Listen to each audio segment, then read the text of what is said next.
Clear. Welcome to all of you, आप सबका हार्दिक स्वागत है।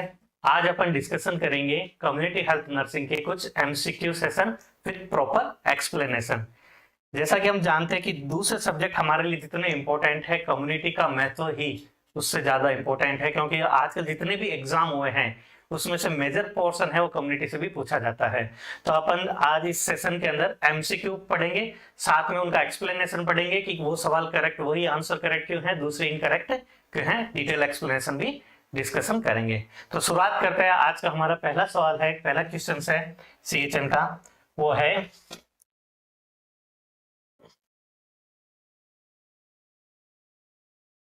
Standard of living. Standard of living, living standard of people is best assessed by, मतलब question आपके सामने दिखाई दे रहा है कि लिविंग स्टैंडर्ड होता है लोगों का, वो किस बेस्ट तरीके से अपन देख सकते हैं। तो पहला ऑप्शन है क्या IMR बेस्ट तरीका होता है लिविंग स्टैंडर्ड देखने का। दूसरा ऑप्शन हमारे पास में है मैटरनल मोर्टेलिटी रेट है, क्या उससे पता चलता है। तीसरा है quality of life index, physical quality of life index से, या फिर डेथ रेट से। इसमें करेक्ट ऑप्शन कौन सा होगा? लिविंग स्टैंडर्ड हमें यदि किसी पर्सन का देखना है तो न तो IMR करेक्ट नहीं है। IMR तो केवल सोशो इकोनॉमिक डेवलपमेंट दिखाता है किसी कंट्रीज का, कंप्लीट लिविंग स्टैंडर्ड अपन नहीं देख सकते हैं। मैटरनल मोर्टेलिटी रेट भी एक लिविंग स्टैंडर्ड का एग्जैक्ट क्राइटेरिया नहीं है, डेथ रेट भी क्राइटेरिया, ये सब वाइटल स्टैटिस्टिक्स में आते हैं। IMR, MMR, death rate, these are vital statistics होते हैं। तो लिविंग स्टैंडर्ड देखने का जो बेस्ट तरीका है वो है physical quality of life index, PQLI, physical quality of life index is the best assess for living standard of people. Physical quality of life index होता क्या है? PQLI की हम बात करें कि PQL होता क्या है, ये आंसर करेक्ट क्यों माना गया, इसका मतलब क्या होता है? क्या होता है कि किसी भी कंट्रीज का जो हेल्थ स्टेटस होता है वो अपन अलग अलग तरीके से चेक कर सकते हैं। जैसे एक होता है ह्यूमन डेवलपमेंट इंडेक्स, वो बेस्ट तरीका माना जाता है, उसी तरह का एक है physical quality of life index. इसके अंतर्गत हम क्या करते हैं? इसके अंतर्गत हम क्या करते हैं, तीन चीजों का असेसमेंट करते हैं। एक तो हम देखते हैं कि उसकी लाइफ एक्सपेक्टेंसी कितनी होती है at birth, life expectancy at 1 year of the age. PQL के अंदर हम तीन चीजें देखते हैं। एक हम देखते हैं life expectancy at 1 year of age, मतलब उसकी जीने की दर कितनी होती है एक साल क्रॉस करने के बाद लाइफ के। उसके बाद उसके अंदर अपन देखते हैं इनकम, देखते हैं बंदे का। देन हम देखते हैं उसकी नॉलेज लेवल, देखते हैं लिटरेसी रेट देखते हैं। इन तीन चीजों से हम पता लगा सकते हैं कि बंदे का लिविंग स्टैंडर्ड कैसा है, मतलब उसकी जीने की दर कैसी है। मतलब उसके पास में लिविंग स्टैंडर्ड अच्छा हो तो उसकी लाइफ एक्सपेक्टेंसी बढ़ जाएगी। इनकम सोर्स अच्छा है तो लिविंग स्टैंडर्ड अच्छा होगा। लिटरेट है पर्सन, एजुकेट है पर्सन, नॉलेज है, बेसिक नॉलेज ले रखा है, तो मतलब बंदे का लिविंग स्टैंडर्ड अच्छा होता है। तो physical quality of life index एक मेजरमेंट का तरीका होता है बंदे का लिविंग स्टैंडर्ड चेक करने का, जिसमें अपन तीन चीज चेक करते हैं। Life expectancy at 1 year of the age, दूसरा होता है इनकम से, तीसरा होता है लिटरेसी। इसकी 0 से 100 के बीच में इसकी वैल्यूज होती है। लाइफ एक्सपेक्टेंसी इस बर्थ की हम बात करें तो इसकी जो वैल्यू होती है 0 से 100 के बीच में होती है। लाइफ एक्सपेक्टेंसी एट बर्थ 0 से 100 के बीच में इसकी वैल्यू अपन कंसिडर करते हैं। 0 to 100 के बीच में इसकी वैल्यूज कंसिडर होती हैं। 0 to 100 के बीच में इसकी रैंकिंग देती है। इंडिया करंटली 54, जितने भी देशेज है उसमें 54 नंबर पे आता है life physical quality of life index में। इंडिया का नंबर 54 नंबर पे आता है physical quality of life index के हिसाब से। लाइफ एक्सपेक्टेंसी, इनकम और लिटरेसी के हिसाब से देखें तो इंडिया की रैंकिंग 54 के रूप में कंसिडर की जाती है। तो physical quality of life index भी एक तरीका होता है लिविंग स्टैंडर्ड चेक करने का। ये न्यू कॉन्सेप्ट है, कम्युनिटी में आपने ये चीज बहुत कम पढ़ी होगी। तो कम्युनिटी में वैक्सीन वगैरह आपने पढ़ा होगा, ये नया पॉइंट है, वो आपने बहुत कम पढ़ा होगा कि physical quality of life index होता क्या है। Physical quality of life index living standard check करने का एक मेजरमेंट तरीका होता है, जिसमें 0 से 100 के बीच में उसकी नंबरिंग की जाती है, रैंकिंग दी जाती है और नंबरिंग की जाती है। इंडिया 54 नंबर पे आता है करंटली। देश की लिस्ट की हम बात करें तो 54 नंबर पे इंडिया आता है physical quality of life index के अंदर। क्लियर? पहला क्वेश्चन समझ में आ गया, physical quality of life index. पहला सवाल यही था कि लिविंग स्टैंडर्ड किस तरीके से देखा जा सकता है, तो हमारा करेक्ट आंसर होगा physical quality of life index के अपन देख सकते हैं living standard of person. Clear? अब अपन नेक्स्ट क्वेश्चन की तरफ बढ़ रहे हैं। Next question, human development index does not include, ये सवाल भी आई थिंक आपके लिए नया होगा।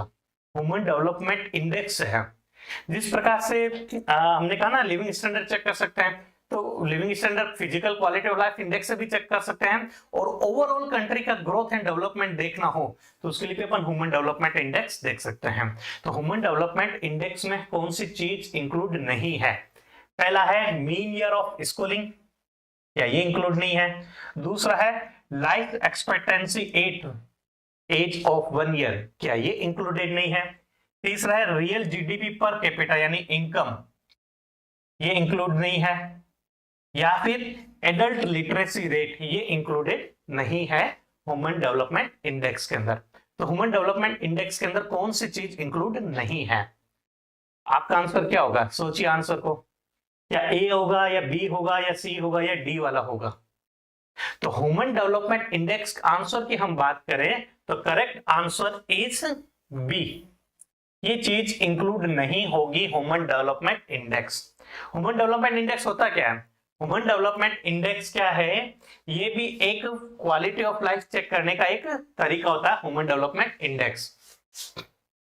जैसे हमने कहा कि PQ physical quality of life index, ये लिविंग स्टैंडर्ड चेक करने का एक मेजरमेंट तरीका है, वैसे ही ओवरऑल किसी कंट्रीज की हमें देखना है, ओवरऑल किसी भी कंट्रीज का, ओवरऑल यदि हमें किसी कंट्रीज का देखना है कि सोशो इकोनॉमिक डेवलपमेंट कितना होता का है, उसके लिए भी चेक करने का एक तरीका है, वो है हमारा human development life index. Human development index अपन कह सकते हैं। ह्यूमन डेवलपमेंट इंडेक्स की वैल्यू 0 से 1 के बीच में होती है।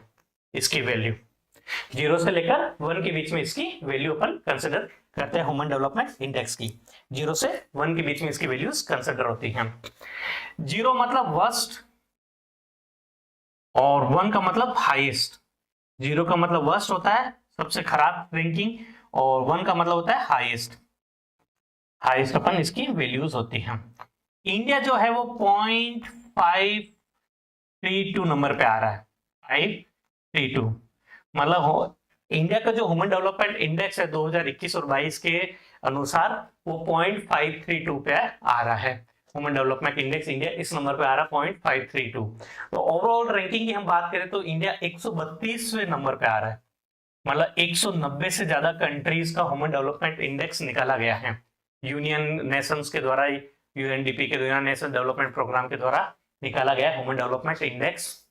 उसके अंतर्गत इंडिया जो होता है वो 132वें नंबर पे आ रहा है, मतलब हमारा अभी तक सोशो इकोनॉमिक ओवरऑल कंट्री का डेवलपमेंट दूसरी कंट्रीज की तुलना में काफी कम है, हम 132वें नंबर पे आ रहे हैं।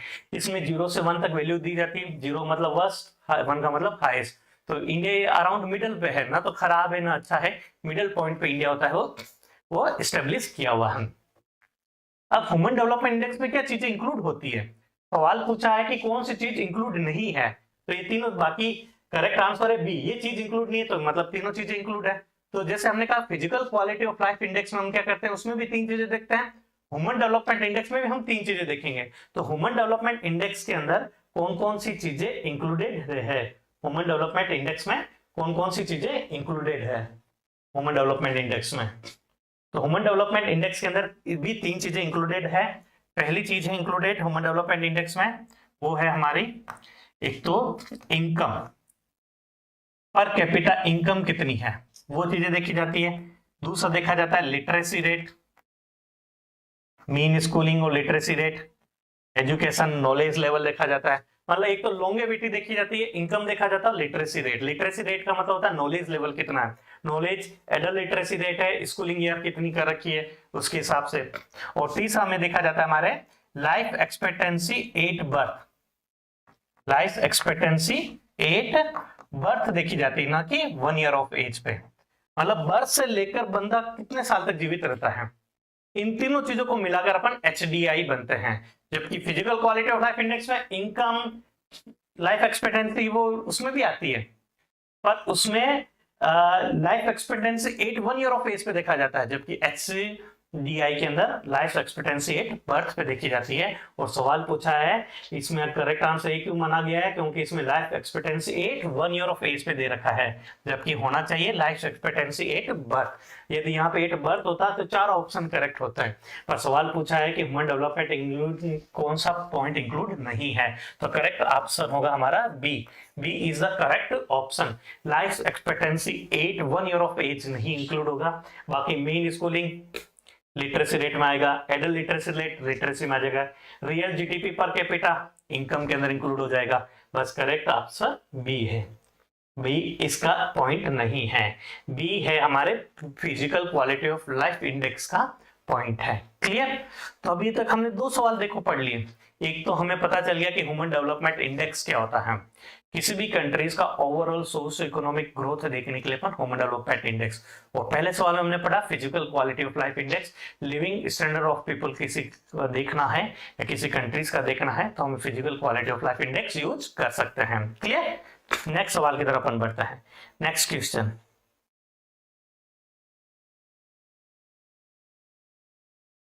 नेक्स्ट क्वेश्चन है हमारा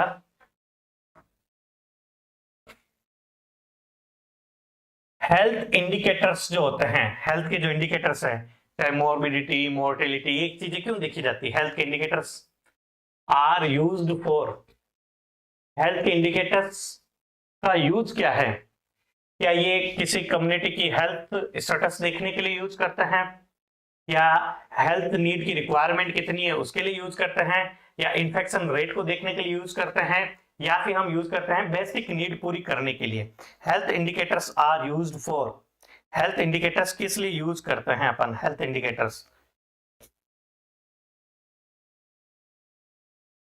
health indicators are used for, क्या ए ऑप्शन करेक्ट है, क्या बी ऑप्शन करेक्ट है, क्या सी ऑप्शन करेक्ट है, क्या आपके लिए डी ऑप्शन करेक्ट है? कौन सा ऑप्शन करेक्ट है? Health indicators use for community का हेल्थ स्टेटस देखने के लिए, या कितनी हेल्थ की रिक्वायरमेंट है उसके लिए, या इन्फेक्शन रेट देखने के लिए, या बेसिक नीड को पूरा करने के लिए अपन करते हैं हेल्थ इंडिकेटर्स।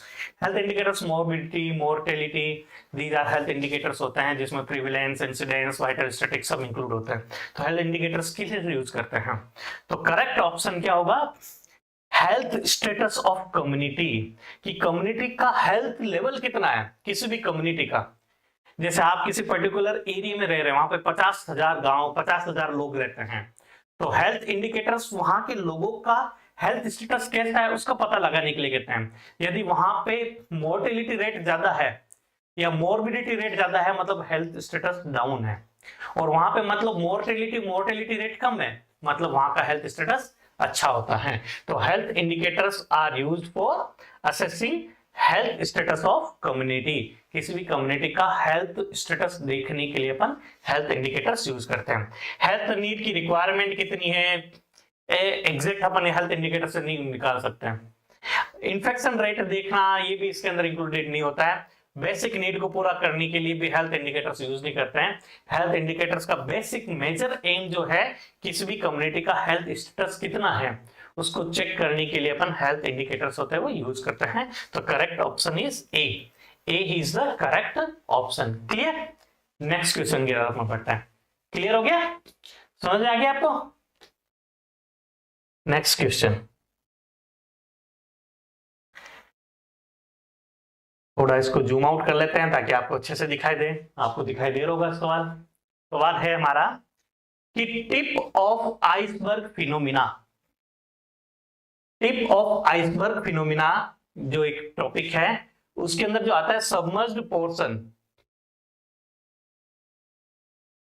सबमर्ज्ड पोर्शन के अंदर कौन सा पार्ट इंक्लूड नहीं है?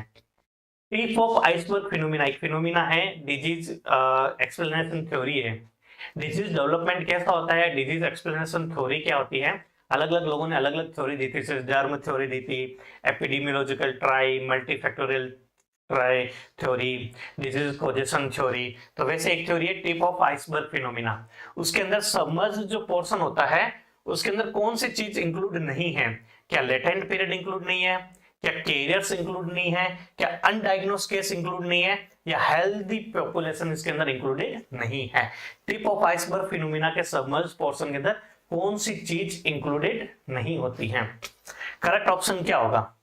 तो चलो इस बार क्या, मैं पहले एक्सप्लेनेशन दे देता हूँ टिप ऑफ आइसबर्ग फिनोमिना है क्या, उसके बाद आप बताना कि इसमें करेक्ट ऑप्शन क्या होगा। Clear? Tip of iceberg phenomena का मतलब क्या होता है? टिप ऑफ आइसबर्ग फिनोमिना क्या होता है, जैसे कि एक मानो एक डायग्राम बना रहा हूं, ये एक पानी का टब है बड़ा सा, इसमें पानी भरा हुआ है, इसमें नीचे पानी भरा हुआ है, पानी का टब है, इसमें हमने पानी भर दिया। अब क्या होता है, इसके अंदर एक बर्फ का टुकड़ा डालते हैं, बर्फ का टुकड़ा डालते हैं तो मैक्सिमम पोर्शन होता है वो बर्फ वो अंदर डूब जाता है, बाहर कुछ पोर्शन ही दिखाई देता है। जो बाहर पोर्शन दिखाई देता है वो टिप होता है, टिप ऑफ आइस।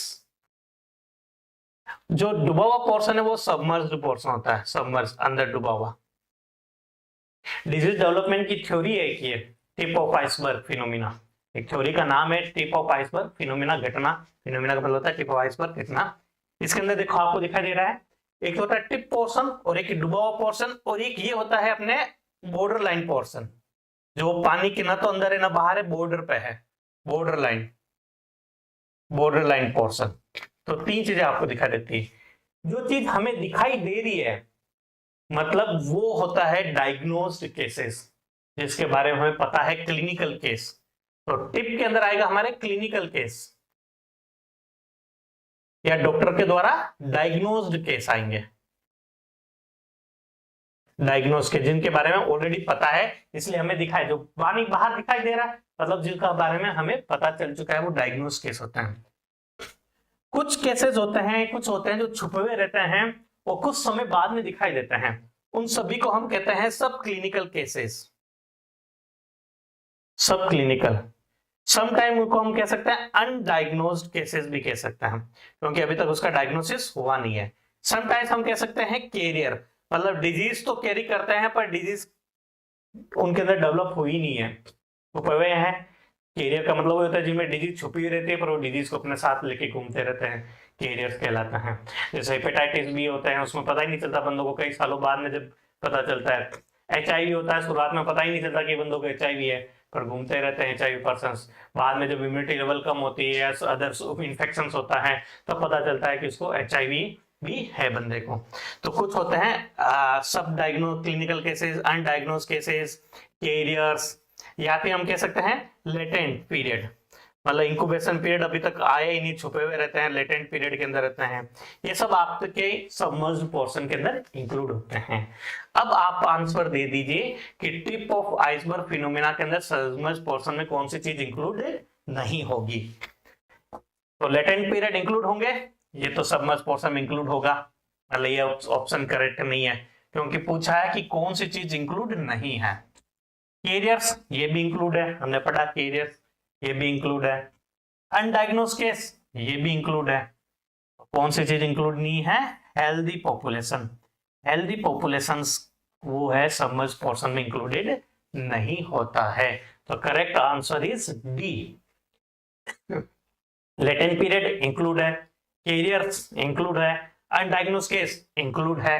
तो कौन सी चीज इंक्लूड नहीं है? Healthy population. और हमें इससे साथ हमें एक डिजीज एक क्वेश्चन भी मिल गया कि टिप ऑफ आइसबर्ग में टिप पोर्शन में क्या इंक्लूड होंगे? Diagnosed case, clinical case. फिर होता है बॉर्डर लाइन। बॉर्डर लाइन का मतलब होता है कि ये चीज जैसे इम्यूनिटी कम होगी तो उनमें क्लिनिकल केसेस बन जाएंगे, इम्यूनिटी कम होगी तो वो लेटेंट पीरियड में चले जाएंगे, वापस अनडायग्नोस्ड पीरियड के अंदर सब क्लिनिकल केसेस में चले जाएंगे। तो वो होता है हमारे बॉर्डर लाइन। और मैक्सिमम पोर्शन होता है वो छुपा हुआ रहता है, अनडायग्नोज रहता है। तो एपिडेमियोलॉजिस्ट क्या होता है? छुपे हुए पोर्शंस का पता लगाने का काम करता है, क्योंकि दिखने वाली चीज तो सब देख लेते हैं, जो नहीं दिखने वाली चीज होती है वही एपिडेमियोलॉजिस्ट के लिए ज्यादा यूजफुल होती है। तो करेक्ट ऑप्शन समझ आ गया, tip of iceberg phenomena disease development की एक थ्योरी है। अलग अलग लोगों ने अलग अलग थ्योरीज दी थी, उस थ्योरी में से एक थ्योरी है tip of iceberg phenomena. Clear? Next question की तरफ अपन बढ़ते हैं। Next question,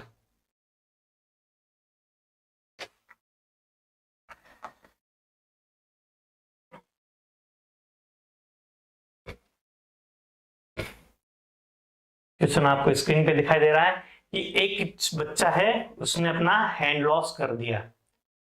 the child who lost his hand, उसने अपना हाथ खो दिया है, and a child who lost his hand and unable to do routine work, और अपना रूटीन काम नहीं कर पा रहा है। A child who lost his hand and unable to do routine work, वो रूटीन काम नहीं कर पा रहा है, उस कंडीशन को हम क्या कहेंगे? क्या उसको हम हैंडीकैप कहते हैं, क्या उसको अपन डिसेबिलिटी कहते हैं, क्या उसको अपन इम्पेयरमेंट कहते हैं, या बेटर्ड बेबी सिंड्रोम का नाम अपन देते हैं? एक बच्चा जिसका हाथ कट चुका है, हाथ खत्म हो चुका है, लॉस्ट हो चुका है किसी भी कारण से, मोस्ट कॉमनली एक्सीडेंट कारण होता है या इन्फेक्शन कारण होता है, एम्पुटेशन होता है, तो ये child who lost his hand and unable to do routine work, अपना रूटीन काम नहीं कर पा रहा है, उस कंडीशन को हम क्या कहते हैं? क्या वो हैंडीकैप कहलाएंगे, क्या वो डिसेबल कहलाएगा, क्या वो इम्पेयरमेंट वाला कंडीशन कहलाएगा, या बेटर्ड बेबी सिंड्रोम कहलाएगा?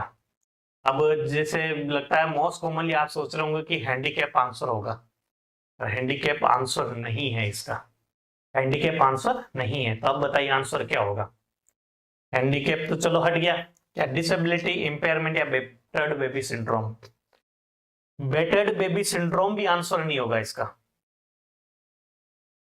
अब ऑप्शन आपके पास फिर 50-50 रहा है, डिसेबिलिटी और इम्पेयरमेंट। और मोस्ट कॉमनली लोग सोचते हैं, या हम लोग सोचते हैं, स्टूडेंट जो लोग सोचते हैं कि डिसेबिलिटी होगा, पर डिसेबिलिटी भी आंसर नहीं है, ये भी आंसर नहीं है, ये वाला भी आंसर नहीं है, तो क्या आंसर बच गया? इम्पेयरमेंट। तो correct answer is C, impairment is the correct option. अब इनका मतलब क्या होता है? हैंडीकैप किसको कहेंगे, डिसेबिलिटी किसको कहेंगे, इम्पेयरमेंट किसको कहते हैं? इनका मतलब हमें समझ में आएगा, तभी तो हमें पता चलेगा कि इम्पेयरमेंट आंसर क्यों है। तो हम ये चीज भी पढ़ लेते हैं, साथ में हम डिस्कशन कर रहे हैं कि इन तीनों चीजों का मतलब क्या क्या होता है, तीनों का मतलब क्या क्या होता है। तो हमें पहले ये तीनों का मतलब पता चलेगा, तभी तो हम ये पढ़ पाएंगे। अब क्या होता है? Handicap, disability, impairment. इस ऑप्शन में इम्पेयरमेंट सही होगा, एक बच्चे ने हार्ट लॉस हो गया और अपना नॉर्मल रूटीन फंक्शन नहीं कर पा रहा है, उसको अपन इम्पेयरमेंट कहते हैं। अब हम तीनों का मतलब पता होना चाहिए, तीनों का मतलब हमें जब पता होगा तभी हम कंडीशन को एक्सप्लेन कर पाएंगे। तो क्या होता है, माना किसी बच्चे का एक्सीडेंट हुआ है, एक्सीडेंट होना मतलब नॉर्मल से एबनॉर्मल की तरफ बढ़ना, नॉर्मल से एबनॉर्मलिटी की तरफ बढ़ते हैं अपन, नॉर्मल से एबनॉर्मल, उस कंडीशन को कहते हैं डिजीज।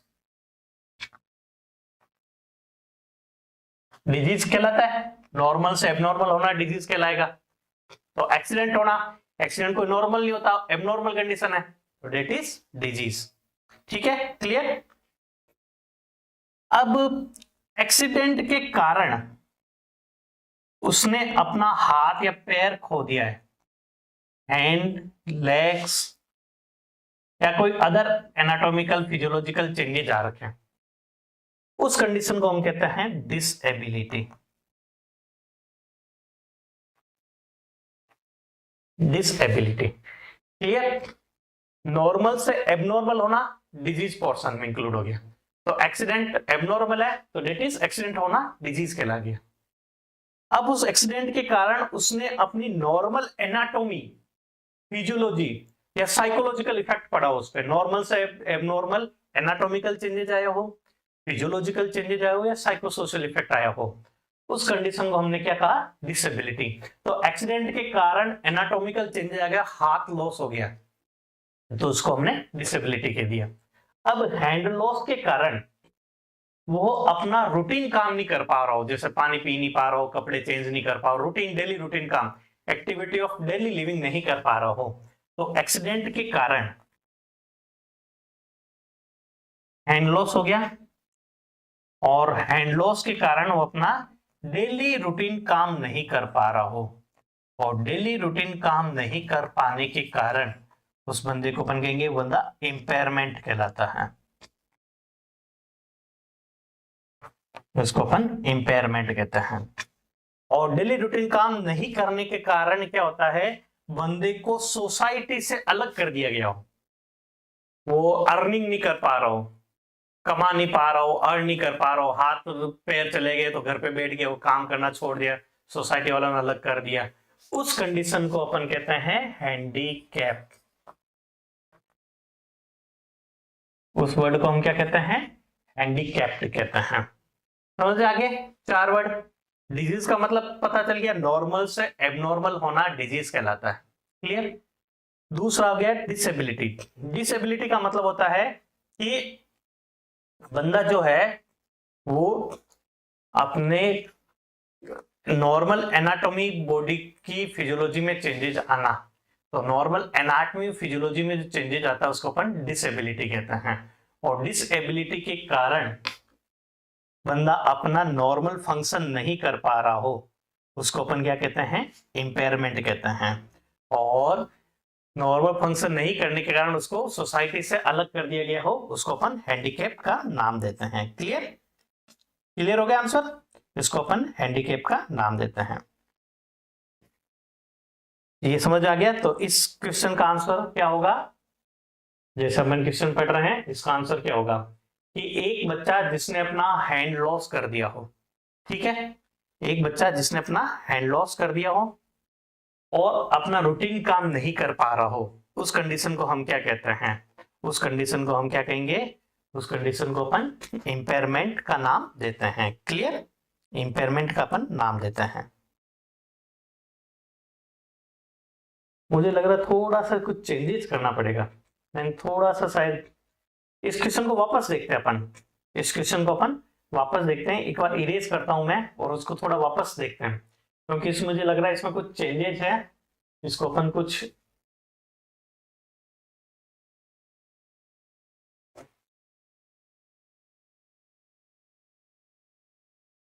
इस क्वेश्चन को अपन थोड़ा सा करते हैं, क्योंकि मैं थोड़ा सा शायद मैंने कुछ चेंजेस बताया आपको। इस क्वेश्चन को अपन थोड़ा सा करते हैं, वापस पढ़ते हैं, फिर वापस देखते हैं इस सवाल को, वापस रिवाइज करें इस सवाल को, क्योंकि मुझे लग रहा है कि इसमें थोड़ा सा मेरी जल्दबाजी में आपको कुछ चेंजेस गलत नहीं बता दूं। इसको अपन रिवाइज कर लेते हैं, इस क्वेश्चन को रिवाइज करते हैं।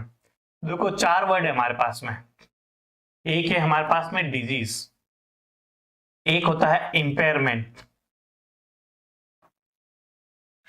एक होता है डिसेबिलिटी,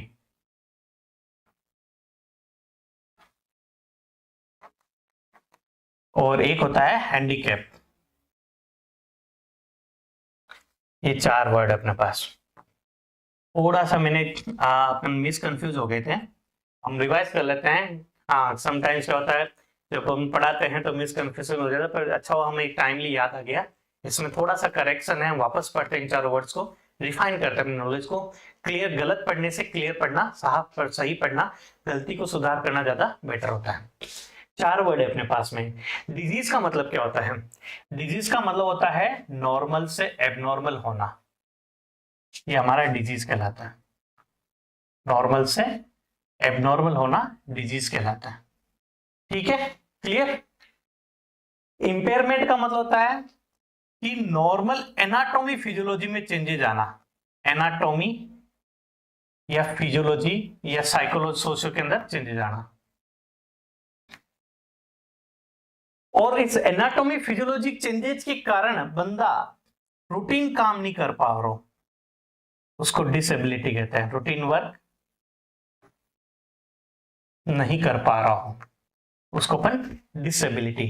रूटीन वर्क नहीं करने के कारण, एनाटॉमी फिजियोलॉजी में चेंजेस के कारण, रूटीन वर्क नहीं करने के कारण उसको सोशल लाइफ से अलग कर दिया गया हो, उसको अपन हैंडीकैप कहते हैं। पहले हमने थोड़ा उल्टा पढ़ लिया था, इंपेयरमेंट डिसेबिलिटी। करेक्ट हम इस प्रकार पढ़ रहे हैं कि डिजीज का मतलब होता है नॉर्मल से एबनॉर्मल होना। जैसे एक्सीडेंट होना, तो एक्सीडेंट होना एक नॉर्मल चीज नहीं है, एबनॉर्मल चीज है। तो हमने कहा एक्सीडेंट होना मतलब डिजीज कंडीशन में आ रहा है। उस एक्सीडेंट के कारण बंदे ने हाथ या पैर खो दिया हो, उसको अपन इंपेयरमेंट कहते हैं। इस बार रिफाइन कर लिया, उसको अपन इंपेयरमेंट कहते हैं। तो एक बच्चा जिसने एक्सीडेंट के कारण हाथ खो दिया हो, इतना सा ऑप्शन पूछा है, तब तो करेक्ट ऑप्शन होगा इंपेयरमेंट। अब हाथ पैर खोने के कारण वो अपनी लाइफ की डेली एक्टिविटी नहीं कर पा रहा हो, जैसे पानी नहीं पी पा रहा हो, कपड़े चेंज नहीं कर पा रहा हो, कहीं चल फिर नहीं पा रहा हो, या रूटीन काम होता है टॉयलेट कर नहीं पा रहा हो पर्टिकुलरली, दोनों हाथ लॉस हो गए तो टॉयलेट क्लीन नहीं कर पा रहा हो बंदा अपने खुद के, उसको अपन डिसेबिलिटी कहते हैं। और उस डिसेबिलिटी के कारण उसकी अर्निंग कम हो गई, बंद हो गई। पहले वो कमाता था, फिर नौकरी से निकाल दिया, तो उस कंडीशन को हम क्या कहते हैं, सोशल लाइफ से पृथक होना। सोसाइटी ने उसको अलग कर दिया, उसको अपन हैंडीकैप का नाम देते हैं। इसलिए जितने भी गवर्नमेंट पोस्ट आती है वो हैंडीकैप के नाम से आती है। मतलब जब सोसाइटी लोग उसको अलग कर देती है तो गवर्नमेंट उनको वापस अर्निंग करने के लिए उनके कोटा निकालती है कि आप यहाँ जॉब कर सकते हो और इतने परसेंटेज पर आपकी जॉब फिक्स होती है। तो हैंडीकैप आती है ना, हैंडीकैप पोस्ट। तो आज मतलब पता चल गया हैंडीकैप का मतलब क्या था। हैंडीकैप का मतलब हाथ का कटना हैंडीकैप नहीं होता है। हैंडीकैप बंदा वो कहलाता है जिसके हाथ या पैर कटने के कारण या नॉर्मल एनाटॉमी या फिजियोलॉजी कोई भी हैंडीकैप हो सकता है, मेंटली हैंडीकैप भी कहला सकता है। बंदा अपना रूटीन काम नहीं कर पा रहा और सोसाइटी की अर्निंग से वो बाहर हो चुका हो, उस बंदे को अपन हैंडीकैप का नाम देते हैं। तो ये चारों मीनिंग्स पता चल गई। अब हम वापस डिफाइन करते हैं, अपने सवाल की तरफ बढ़ते हैं। हमारा सवाल ये था कि एक बच्चा जिसने अपने हाथ को खो दिया है और वो रूटीन काम नहीं कर पा रहा है, तो correct option is disability. Disability correct option होगा। हैंडीकैप किसको कहेंगे, क्योंकि वो सोशल लाइफ से भी अलग हो चुका हो, उसको हैंडीकैप कहते हैं। इंपेयरमेंट किसको कहते हैं, कि बच्चे ने हैंड लॉस कर दिया, नॉर्मल एनाटॉमी फिजियोलॉजी में चेंज हो गया। Better baby syndrome is different word, better baby syndrome इसके अंदर नहीं आता। बेटर बेबी ये का मतलब ये होता ही नहीं है। तो correct option is B, disability is the correct option. हमने नॉलेज को रिफाइन कर लिया, करेक्ट ऑप्शन डिसेबिलिटी होगा। क्लियर। तो हमने 4-5 सवाल देख लिए। पहला हमने physical quality of life index वाले सवाल पढ़ा है, फिर हमने पढ़ा ह्यूमन डेवलपमेंट इंडेक्स का मतलब क्या होता है। नेक्स्ट हमने ये देखा डिसेबिलिटी, हैंडीकैप, इंपेयरमेंट का मतलब क्या होता है। ये सवाल एग्जाम में कई बार पूछा हुआ है। रिसेंटली जो एग्जाम हुआ था, बीएचयू का एग्जाम हुआ था, एक बार जो निमांस का पेपर हुआ था, देन अपने सीएचओ के जो पेपर्स होते हैं उसमें भी ये सवाल कई बार आ चुका है कि इसका मतलब क्या होगा। इसका मतलब होगा डिसेबिलिटी, हार्ट लॉस के कारण रूटीन काम नहीं कर पा रहा, उसको अपन डिसेबिलिटी कहते हैं। Clear. Next question, epidemiological tried के अंदर कौन सी चीज इंक्लूड नहीं है। ये सिंपल सा सवाल है, आप सबको आता होगा। एपिडेमियोलॉजिकल ट्राइड डिजीज डेवलपमेंट की एक थ्योरी है, एपिडेमियोलॉजिकल ट्राइड भी। इन तीनों से डिजीज डेवलपमेंट होता है। तो कौन सी चीज है जो एपिडेमियोलॉजिकल ट्राइड में इंक्लूड नहीं है, या एजेंट, मैन पावर, होस्ट या इन्वायरमेंट, कौन सी चीज इंक्लूडेड नहीं है। तो वो है हमारा बी, ये एपिडेमियोलॉजिकल ट्राइड में इंक्लूडेड नहीं है। कौन कौन सी 3 चीजें एपिडेमियोलॉजिकल ट्राइड में इंक्लूड होती है, एजेंट, होस्ट और इन्वायरमेंट। एजेंट का मतलब होता है माइक्रो ऑर्गेनिज्म जो डिजीज प्रोड्यूस करता है, बैक्टीरिया, वायरस, फंगाई, प्रोटोजोआ जो डिजीज प्रोड्यूस कर सकता है। होस्ट का मतलब होता है एनिमल्स, ह्यूमन, वहां पर ह्यूमन होस्ट की बात करें। ह्यूमन होस्ट में भी कौन सा होगा, ससेप्टेबल होस्ट होंगे जिनकी इम्यूनिटी लो होती है, जैसे कि बच्चे, child, old age person, immuno compromise person, उनमें इन्फेक्शन होने के चांस ज्यादा रहते हैं। तीसरा है हमारा इंटरनल और एक्सटर्नल, यूजली एक्सटर्नल इन्वायरमेंट, घर के आसपास साफ सफाई कितनी है, गंदगी तो नहीं है ज्यादा, आसपास के अंदर किसी डिजीज का सडन आउटब्रेक तो नहीं हो रखा है, एपिडेमिक का आउटब्रेक तो नहीं हो रखा, कोलेरा वगैरह सडन से, या सडन से स्वाइन फ्लू एरिया के अंदर, मलेरिया है, डेंगू है, उस कंट्रीज उस एरिया के अंदर तो नहीं फैल रखा है। तो 3 चीजें एपिडेमियोलॉजिकल ट्राइड में इंक्लूड होती है, एजेंट, होस्ट और इन्वायरमेंट। तो एजेंट तो इंक्लूड होगा, होस्ट में इंक्लूड होगा, इन्वायरमेंट में इंक्लूड होगा। कौन सी चीज इंक्लूड नहीं होगी, वो है हमारी manpower. Manpower include नहीं होगा। तो correct option is B, B is the correct option. Manpower हो एपिडेमियोलॉजिकल ट्राइड में इंक्लूड नहीं होगा। क्लियर, सिंपल सा सवाल। नेक्स्ट क्वेश्चन की तरफ अपन बढ़ते हैं। Next question, decrease in incidence of a disease, किसी भी डिजीज की इंसिडेंस रेट कम होना ताकि ये पब्लिक हेल्थ प्रॉब्लम क्रिएट नहीं करता हो, उस कंडीशन को हम क्या कहेंगे। क्या वो डिजीज कंट्रोल कहलाता है, क्या वो डिजीज एलिमिनेशन कहलाएगा, क्या वो डिजीज इरेडिकेशन कहलाएगा, या डिजीज सर्विलेंस कहलाएगा। सवाल पूछा हुआ है, ध्यान से पढ़ना। Decrease in incidence of a disease, किसी भी डिजीज का इंसिडेंस कम होना टू ए लेवल, उस लेवल तक where it ceases to a public health problem, ताकि पब्लिक हेल्थ प्रॉब्लम ना हो, उस कंडीशन को हम क्या कहते हैं? क्या उस कंडीशन को हम डिजीज कंट्रोल कहते हैं? क्या उस कंडीशन को हम डिजीज एलिमिनेशन कहते हैं? क्या उस कंडीशन को डिजीज इरेडिकेशन कहते हैं? या अपन उसको सर्विलेंस का नाम देते हैं? करेक्ट आंसर क्या होगा? तो आंसर हमें ढूंढना है, तो पहले अपन समझ लेते हैं सवाल क्या पूछ रहा है, इसका मतलब क्या होता है। इन चारों चीजों का यदि हमें मतलब पता चल जाएगा तो हमें ऑटोमेटिक हमें क्वेश्चन का आंसर मिल जाएगा। वैसे हम मतलब पता करते हैं, तो डिजीज कंट्रोल का मतलब क्या होता है? डिजीज कंट्रोल का मतलब ही करेक्ट ऑप्शन तो वैसे यही है डिजीज कंट्रोल, ये करेक्ट ऑप्शन। पर क्यों है? हमें ऑप्शन का मतलब होता है कि इंसिडेंस का मतलब क्या होता है? इंसिडेंस का मतलब होता है कि नए केसेस कितने मिले किसी भी कम्युनिटी में, किसी पर्टिकुलर एरिया में, किसी पर्टिकुलर ईयर के अंदर नए केसेस कितने आए। तो नए केसेस की दर कम होना, ताकि वहां पे उस डिजीज का प्रभाव कम हो जाए, मतलब डिजीज कंट्रोल हो गई। जैसे मानो एक गांव है, उसमें 5000 लोग रहते हैं, वहां पहले मलेरिया के केसेस खूब होते थे, तो हमने क्या किया, मलेरिया प्रोग्राम चलाया, मलेरिया प्रोग्राम चलते ही हमने क्या कर दिया, नए केसेस बहुत कम हो गए, तो मलेरिया क्या हो गया, कंट्रोल हो गया वहां पे, मतलब डिजीज कंट्रोल हो गई। तो किसी डिजीज कंट्रोल का मतलब ये होता है कि माइक्रो ऑर्गेनिजम्स तो मौजूद रहेंगे, मलेरिया का माइक्रो ऑर्गेनिजम्स तो मौजूद है, बट वो इतनी हेल्थ प्रॉब्लम क्रिएट नहीं करता हो कि वहां पे बहुत ज्यादा हमें हेल्थ सर्विलेंस रखना पड़े, उस कंडीशन में डिजीज कंट्रोल कहते हैं। और यदि किसी डिजीज का इंसिडेंस रेट 0 हो जाए, मतलब नए केसेस देखने कोई नहीं मिले उस एरिया में, उसको अपन डिजीज एलिमिनेशन कहते हैं। 0 इंसिडेंस, इंसिडेंस का मतलब होता है नए केसेस। यदि नए केसेस बिल्कुल खत्म हो गए, कंप्लीट सफाई हो गया, पार्टिया साफ हो गया, उसको अपन कहेंगे डिजीज एलिमिनेशन। मतलब माइक्रो ऑर्गेनिज्म कम्युनिटी मौजूद है, पर उसके कारण नए केसेस बिल्कुल नहीं आ रहे, इतना हमने दबा दिया वो डिजीज को कि उसके नए केसेस 0 हो गए, उसको अपन डिजीज एलिमिनेशन कहते हैं। और डिजीज इरेडिकेशन का मतलब होता है उस माइक्रो ऑर्गेनिजम्स का उस एरिया से, वर्ल्ड से, कम्युनिटी से हट जाना। जैसे स्मॉल पॉक्स इरेडिकेट हो चुका है, स्मॉल पॉक्स पूरे वर्ल्ड से हट चुका है, माइक्रोऑर्गेनिज्म ही मौजूद नहीं है, तो वो कहलाता है डिजीज इरेडिकेशन कहलाता है, मतलब माइक्रोऑर्गेनिजम्स का भी हट जाना, डिजीज इरेडिकेशन। जबकि सर्विलेंस क्या होता है, जैसे एक सर्विलेंस को अपन इस प्रकार समझ सकते हैं, जैसे हम कोई प्रोग्राम चला रहे हैं, जब तक प्रोग्राम चलता है तब तक हम उसको मॉनिटरिंग करते हैं, वो मॉनिटरिंग कहलाता है। अब प्रोग्राम खत्म हो गया, फिर भी उस प्रोग्राम का इफेक्ट कितना आया उसको चेक करने के लिए उस वर्ड को हम सर्विलेंस का नाम देते हैं। जैसे आपने आजकल देखा होगा, you are under CCTV surveillance, मतलब आप हो ना हो 24 घंटे आपके ऊपर जो नजरें रखता है वो सर्विलेंस कहलाता है। मतलब आप मौजूद नहीं हो, फिर भी आपकी एक्टिविटी को कैद कर रहा हो, उसी को अपन सर्विलेंस कहते हैं। मतलब प्रोग्राम खत्म हो गया हो, फिर भी हम उस प्रोग्राम का इफेक्ट देख रहे हैं, उसको अपन सर्विलेंस कहते हैं। तो सवाल पूछा है कि किसी भी डिजीज की इंसिडेंस रेट कम हो गई हो, जिस कारण पब्लिक हेल्थ प्रॉब्लम क्रिएट नहीं हो रही हो, उस कंडीशन को हम क्या कहते हैं, उस कंडीशन को हम डिजीज कंट्रोल कहते हैं।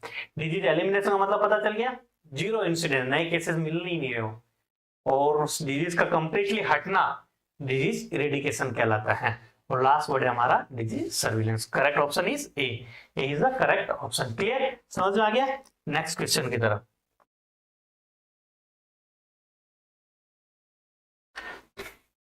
अब इसका आंसर मैंने पहले सवाल में दे चुका हूं, इससे जस्ट पिछले वाला सवाल हमने पढ़ चुके हैं और आंसर भी दे चुका हूं मैं इस चीज का, कि analysis of routine measurement is aimed at detecting changes in environment। मतलब रूटीन मेजरमेंट के लिए अपन जो प्रोसीजर अपनाते हैं, जैसे कोई हेल्थ प्रोग्राम चला रखा है आपने, और हेल्थ प्रोग्राम चल रहा है, उस दौरान उसकी हम उस हेल्थ प्रोग्राम को हम चेक करना है कि उसका इफेक्ट कितना आ रहा है, उस वर्ड को हम क्या कहते हैं? क्या मॉनिटरिंग कहते हैं, सर्विलेंस कहते हैं, आइसोलेशन कहते हैं, या इवैल्यूएशन का नाम देते हैं? Analysis of routine measurement and detecting changes in environment, उस कंडीशन को हम क्या कहेंगे हैं?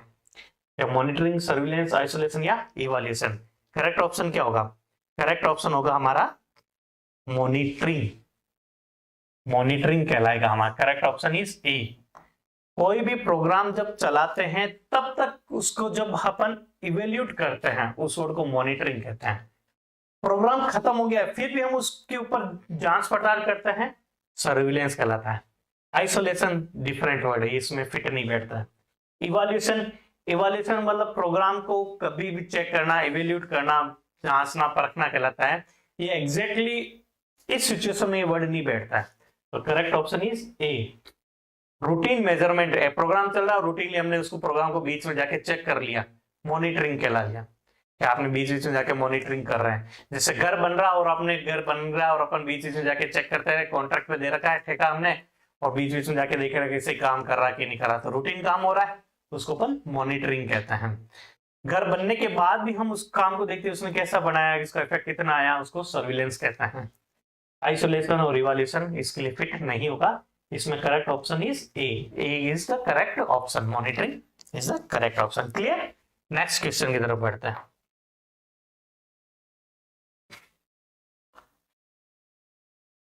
डिजीज एलिमिनेशन का मतलब क्या है, ये तो अब आप बता दोगे, अभी हमने पढ़ा भी था। देखो एक ही सवाल को कई तरीके से पूछा जा सकता है, अब इसका आंसर तो आप लोगों को देना ही पड़ेगा। डिजीज एलिमिनेशन का मतलब क्या है? क्या डिजीज का क्योर होना, डिजीज का ठीक होना डिजीज एलिमिनेशन कहलाता है, या डिजीज का ट्रांसमिशन रोकना टोटली डिजीज एलिमिनेशन कहलाता है, या फिर डिजीज प्रोड्यूसिंग जो वेक्टर है उसका खत्म होना डिजीज एलिमिनेशन, या फिर इन्फेक्टिव ऑर्गेनिज्म का ही खत्म हो जाना डिजीज एलिमिनेशन कहलाता है। डिजीज एलिमिनेशन का मतलब क्या होता है? इसमें क्या होगा, क्योर ऑफ डिजीज, इसका आंसर अपन इसका अपन करते हैं, पोस्टमार्टम करते हैं कि इसमें करेक्ट आंसर क्या होगा। क्योर ऑफ डिजीज, डिजीज का क्योर होना, ये ऑप्शन तो नहीं बैठ रहा। डिजीज का क्योर होना, कोई डिजीज एलिमिनेशन थोड़ी कह रहा है, मुझे मलेरिया हुआ, मलेरिया ठीक हो गया तो डिजीज खत्म थोड़ी हुई हो, डिजीज एलिमिनेशन नहीं होगा, नहीं। वेक्टर का हटना इरिडिकेशन कहलाएगा, वेक्टर से डिजीज का इतना कोई रिलेशन नहीं है, इससे नहीं तो किसी और से डिजीज हो जाएगी, जिससे डिजीज ट्रांसमिटेड होती है किसी और से हो जाना, ये भी ऑप्शन नहीं होगा। माइक्रोऑर्गेनिज्म्स का कंप्लीट हटना, वो तो इरिडिकेशन वर्ड कहलाता है, एलिमिनेशन नहीं होगा, उसको अपन इरिडिकेशन कहते हैं। तो अब कौन सा ऑप्शन बचा? बी, डिजीज का कंप्लीट ट्रांसमिशन रोकना डिजीज एलिमिनेशन कहला सकता है। डिजीज का ट्रांसमिट ही नहीं हो रहा मतलब डिजीज फैल ही नहीं रही आगे, और फैल ही नहीं रही मतलब इंसिडेंस नहीं हो रहा है, और इंसिडेंस नहीं हो रहे हैं, जीरो इंसिडेंस हो रहा है, तो डिजीज एलिमिनेशन कहलाएगा। सिंपल सा आंसर है, डिजीज को हमने ट्रांसमिशन होने से ही रोक दिया, ब्लॉक कर दिया। अब डिजीज आगे ट्रांसफर ही नहीं होगी तो नए केसेस भी नहीं होंगे, और जब जीरो केसेस होते हैं, न्यू इंसिडेंस रेट जीरो होंगे, तो उसी को हम क्या कहेंगे, उसी को हम क्या कहते हैं, डिजीज एलिमिनेशन कहते हैं। तो इस ऑप्शन में या इस आंसर में या इस पर्टिकुलर सिचुएशन में करेक्ट ऑप्शन क्या होगा? B, preventing transmission of disease totally, मतलब ट्रांसमिशन ऑफ डिजीज का कंप्लीट ब्लॉक होना ही भी डिजीज एलिमिनेशन कहलाया जा सकता है। क्लियर? नेक्स्ट क्वेश्चन की तरफ बढ़ते हैं।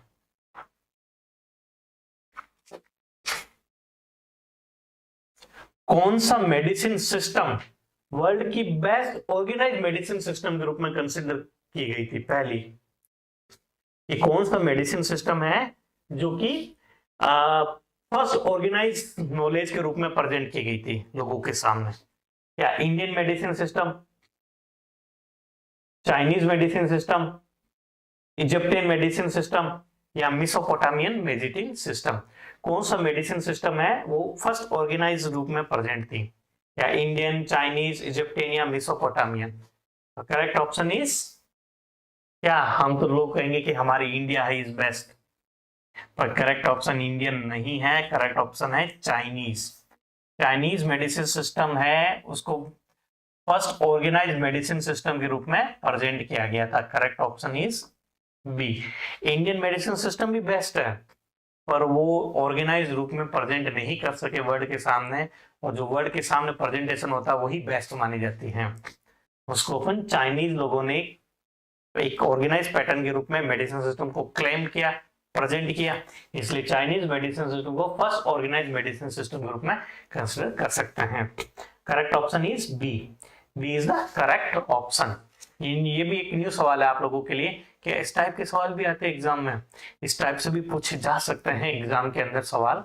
तो कम्युनिटी कोई छोटा सब्जेक्ट नहीं, कम्युनिटी काफी बड़ा वर्थ सब्जेक्ट है, इसमें इस टाइप के सवाल भी एग्जाम में पूछे जा सकते हैं। Correct option is B.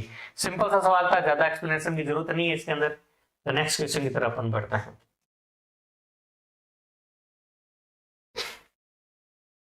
Pioneer concept of specific protection by vaccine, vaccine के द्वारा प्रोटेक्शन मिलना, इसके लिए जो मेन वर्डिंग है वो किसने दी? क्या चाइनीज मेडिसिन सिस्टम कंसिडर होता है, क्या रॉबर्ट कोच है, या एम्ब्रोइज पर है, या लुइस पास्चर है? कि स्पेसिफिक प्रोटेक्शन बाय वैक्सीन के द्वारा ही हमें स्पेसिफिक प्रोटेक्शन मिलेगा, इस चीज का कंसेप्ट डेवलपमेंट किसने किया? या चाइनीज मेडिसिन ने किया, रॉबर्ट कोच ने दिया, एम्ब्रोइज पर ने किया, या लुइस पास्चर ने किया? सिंपल सा है, वैक्सीनेशन वर्ड भी लुइस पास्चर ने दिया, तो correct option is Louis Pasteur. Louis Pasteur ने जर्म थ्योरी भी दी थी, germ theory, Pasteur theory, germ theory. इस थ्योरी के अनुसार क्या है कि हमें डिजीज कैसे होगी, किसी इंसान को डिजीज होने के लिए क्या है, तो डिजीज होने के लिए डिजीज का माइक्रो ऑर्गेनिज्म होना जरूरी है, जर्म्स का होना जरूरी है। ये जर्म्स जब हमारे इंसानों के कांटेक्ट में आएंगे तब जाके हमें डिजीज होगी। जर्म थ्योरी दी थी लुइस पास्चर ने। इस थ्योरी के अनुसार क्या है कि हमें डिजीज तब होगी जब डिजीज प्रोड्यूसिंग एजेंट मौजूद होगा, यानी जर्म्स मौजूद होंगे। ये एजेंट जब हमारे कांटेक्ट में आएंगे तो हम बीमार हो जाएंगे और हमें डिजीज हो जाएगी। इस थ्योरी को जिन्होंने जर्म थ्योरी दी थी। ऑटोक्लेव, स्टरलाइजेशन, ये सब वैक्सीन वर्ड वगैरह, ये सब लुइस पास्चर की देन होती है। तो लुइस पास्चर ने कहा कि pioneer concept by specific protection by vaccine is given by Louis Pasteur. Correct option is D, D correct option है इस सिचुएशन में। बाकी ये सब in Chinese medicine, Robert Koch, Ambroise Paré, ये वर्ड नहीं है, लुइस पास्चर इस सिचुएशन में करेक्ट बैठता है। Correct option is D, Louis Pasteur. Clear? Next question की तरफ अपन बढ़ता है।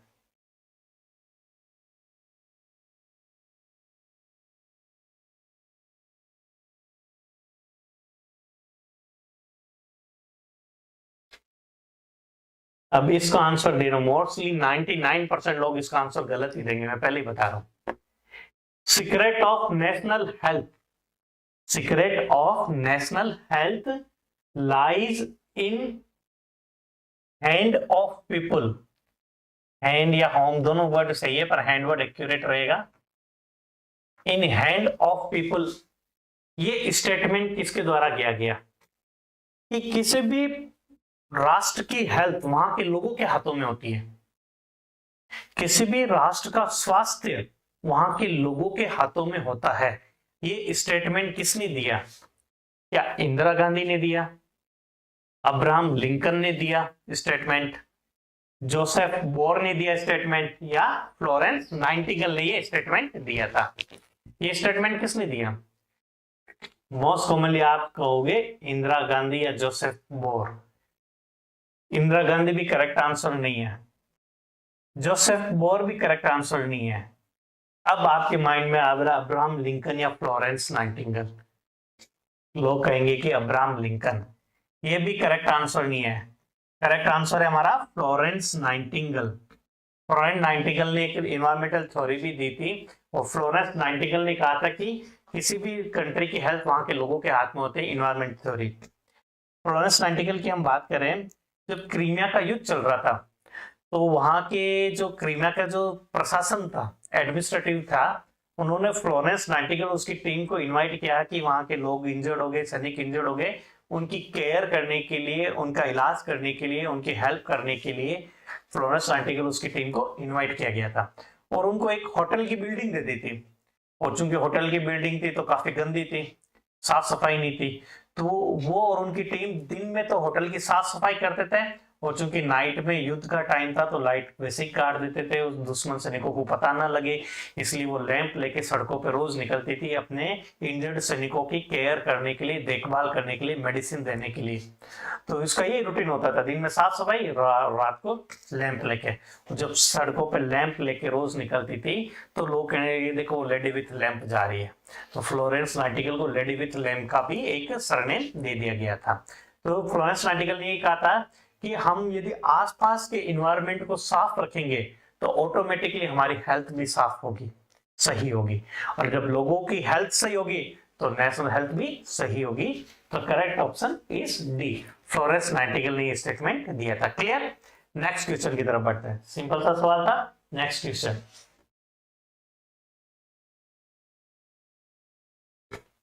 वैसे ये सवाल थोड़ा सा कंट्रोवर्शियल भी है, पर इस सिचुएशन में सवाल हम देखें तो सही भी है। थोड़ा सा भी ये कंट्रोवर्शियल सवाल है, तो इस सिचुएशन में हम देखें और तो भी सवाल सही बैठ सकता है, पर कंट्रोवर्सी भी है। कुछ सालों में ये सवाल हट जाएगा, कुछ सालों के बाद में क्वेश्चन हट जाएगा कम्युनिटी हेल्थ फील्ड से, इस सिचुएशन के हिसाब से। अभी हम करंटली बात करें कौन सी डिजीज इरेडिकेबल है एक्सेप्ट एक को छोड़कर, क्या मीजल्स, पोलियो, गुनियामोम या ट्यूबरकुलोसिस। तो इसमें हम देखें मीजल्स को इरेडिकेट करना गवर्नमेंट ऑफ इंडिया का एक रोल है, एक गोल है कि मीजल्स तो इरेडिकेट होना ही चाहिए। पोलियो वैसे ही इंडिया से इरेडिकेट हो चुका है, गुनियामोम ऑलरेडी इंडिया से इरेडिकेट हो चुका है। वैसे इस सिचुएशन देखें टीबी को इरेडिकेट करना थोड़ा मुश्किल है, क्योंकि हर साल इंडिया के अंदर 5 मिलियन लोग टीबी से प्रभावित होते हैं। अराउंड 50 लाख लोगों के अंदर टीबी होती है, हर साल नए केसेस देखने को मिल रहे हैं इंडिया के अंदर टीबी के। तो कितना बर्डन इंडिया के अंदर दिख रहा है। वैसे Government of India National Tuberculosis Eradication Programme चला रखा है, revise National Tuberculosis Programme RNTSP का नामकरण चेंज करके नेशनल ट्यूबरकुलोसिस एलिमिनेशन प्रोग्राम 2020 से गवर्नमेंट ऑफ इंडिया ने चला रखा है कि टीबी को 2025 तक इरेडिकेट करना। वैसे इंडिया गवर्नमेंट ऑफ इंडिया चाहती है कि 25 तक टीबी खत्म हो जाए, पर टीबी की करंट सिचुएशन इंडिया के अंदर देखें तो टीबी इतना हावी हो चुका है कि उसको इरेडिकेट करना थोड़ा मुश्किल लग रहा है। तो इस सिचुएशन में देखा जाए तो इन चारों में से ए ऑप्शन करेक्ट माना जा सकता है, पर कुछ सालों बाद में क्वेश्चन हट जाएगा, नेक्स्ट 1-2 सालों के अंदर किताबों से भी सवाल हट जाएगा, टीबी वर्ड भी हट जाएगा, एक पास इरेडिकेट डिजीज हो जाएगी। गवर्नमेंट ऑफ इंडिया का गोल है कि 2025 तक टीबी को खत्म करना है, तो खत्म होती ही नहीं होती है, दिस डिफरेंट पॉइंट, पर गवर्नमेंट ऑफ इंडिया प्रयास कर रही है। और इस सिचुएशन में करेक्ट ऑप्शन इज ए रहेगा। बाकी गुनियामोम ऑलरेडी हट चुका है, लास्ट केस गुनियामोम का 1996 के अंदर जोधपुर के अंदर देखने को मिला था। गुनियामोम दूषित पानी पीने से होता था गुनियामोम, जो कि आजकल इंडिया में देखने को नहीं मिल रहा है। पोलियोमाइलाइटिस भी इंडिया में 2014 से इरेडिकेट हो चुका है, 2016 में WHO ने सर्टिफिकेट भी दे रखा है हमें। मीजल्स है वो ऑलरेडी स्टेप है, catch up keep up follow policy के तहत मीजल को इरेडिकेट करना इंडिया का नेक्स्ट टारगेट है। मतलब पोलियो, गुनियामोम, स्मॉल पॉक्स, इसके अलावा इंडिया का नेक्स्ट टारगेट है मीजल्स से इंडिया को हटाने के लिए, इसलिए MR कैंपेन भी चल रहा है, मीजल्स और रूबेला कैंपेन भी गवर्नमेंट ऑफ इंडिया चला रही है। टीबी को भी इरेडिकेट करना गोल है, पर थोड़ा मुश्किल लग रहा है। इस सिचुएशन में करेक्ट ऑप्शन इज ए रहेगा।